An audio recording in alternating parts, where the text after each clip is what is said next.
Et après les auteurs de bande dessinée, je vous propose maintenant de faire la rencontre d'un passionné de musique. Denis Delcroix, ébéniste de formation, redonne vie à des pianos anciens. Pascal Foucault et Cédric Cottaz l'ont rencontré dans son atelier à Jonzac, en Charente-Maritime.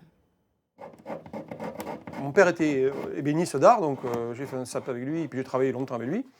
Et je suis un passionné de musique aussi, donc j'ai fait le conservatoire à Bordeaux, j'ai fait harmonie classique et composition. Et donc j'avais envie de revenir un peu aux sources de mon premier métier et de réunir en fait le bois et la musique. Cet accord parfait vaut aujourd'hui à Denis Delcroix une renommée qui dépasse les frontières de l'Hexagone. Ils sont seulement 4 ou 5 en France, comme lui, à restaurer ces pianos anciens, datant de 1830 à 1930. Un travail d'orfèvre, quand il s'agit comme ici d'intervenir sur des fentes qui altèrent le son produit par la table d'harmonie.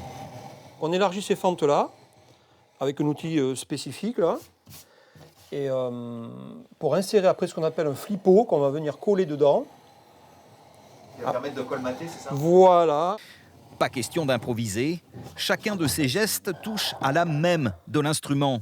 Des pianos exceptionnels, tous de marque française, Pleyel, Gaveau ou encore Erard, fabriqués à partir d'essences de bois précieux, loin des standards de production moderne. Du palissandre, de l'acajou, du noyer, du citronnier, mais certains aussi sont noirs, de la mode type Napoléon III, comme celui-ci, avec des doubles fils en laiton. Voilà. Alors que les pianos modernes, maintenant, on va dire, produits après la Seconde Guerre mondiale, sont des pianos qui ne sont pas vraiment en bois massif, là on est sur du bois massif, ce sont plutôt des pianos qui sont en contreplaqué. Dans ses bocaux, Denis Delcroix conserve certains produits qu'il utilise pour ses restaurations, les mêmes que ceux employés à l'époque, des gommes laques en cristaux ou encore des colles élaborées à base d'os ou de poisson. Une alchimie qui, au bout de 250 à 400 heures de travail, permet de redonner vie à ces pianos. Un vrai bonheur pour Denis. Ça me rend heureux, oui. Oui, la satisfaction, oui. On fait ça par passion, hein, donc c'est une passion.